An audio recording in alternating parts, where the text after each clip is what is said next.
হয়, আজি আমাৰ সপ্তম ত্ৰিবাৰ্ষিক ঠকুৰিগ্ৰাম ব্লকেৰ অধিবেশন আজিৰ পৰা আমার আরম্ভ হয়েছে। আর প্রথম কার্যসূচি হল আমার পতাকা উত্তোলন। আমার যে দলীয় পতাকা আছে ইতিমধ্যে আমার হয়ে গেল। ইয়ার পিছতে আমার সেকেন্ড কার্যসূচিটি হল আমার শহীদ তর্পণ। আমার এই বিটিসি বা এইখিনি যে মুভমেণ্টত আমার শহীদ হয়েছিল তেওঁলোকৰ আমি মেমৰিৰ কাৰণে স্মৃতিৰ কাৰণে আমি শহীদ তৰ্পণটো ৰাখিছোঁ। আৰু ছেকেণ্ডত হ'ল আমাৰ যিহেতু পৰিৱেশৰ ফালে লক্ষ্য ৰাখি কেনে আমাৰ এনভাইৰনমেণ্ট যাতে ভাল হয় সেইকাৰণে আমি এটা প্ৰগ্ৰাম মানে কাৰ্যসূচী ৰাখিছোঁ বৃক্ষৰোপণ। এইটোও হৈ গ'ল। ইয়াৰ পিছত আমাৰ আছে নেক্সট আমাৰ ডেলিগেট ছেশ্যন। ডেলিগেটছৰ পিছত আমি দুপৰীয়া আহাৰ গ্ৰহণ কৰিম।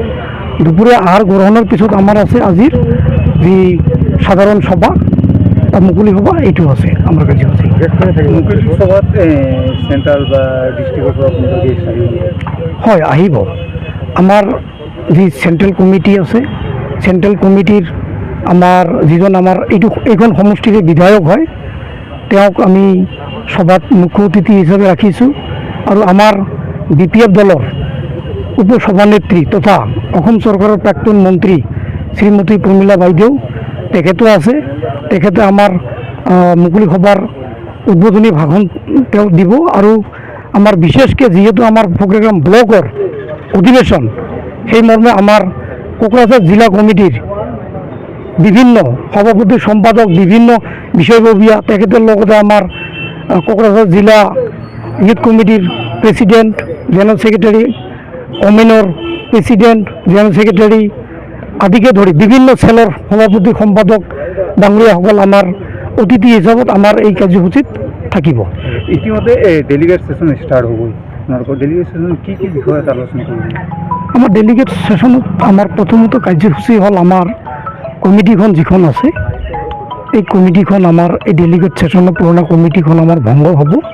আৰু নতুনকৈ গঠনৰ কাৰণে আমি প্ৰত্যেকখন প্ৰাইমাৰীৰ পৰা আমি সাতজনকৈ পেৰেণ্ট ব্লকৰ কাৰণে 7জন এটা প্ৰাইমাৰীৰ পৰা, ঠিক তেনেকৈ আমাৰ যিমানখিনি উইংছ আছে এইবিলাকো হ'ব। তেনেকৈ 7জন কৰি কেনে আমি এই ডেলিগেটছৰ মাজতে আমি আমাৰ নতুন কমিটিখন আমি গঠন কৰি ল'ম।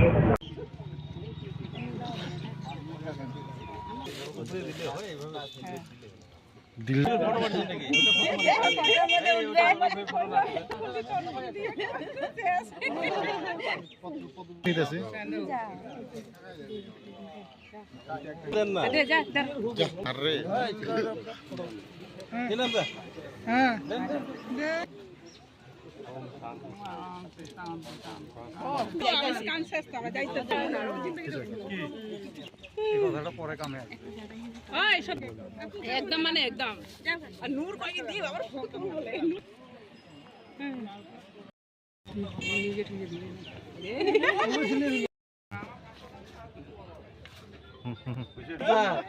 মাটিটা দেন।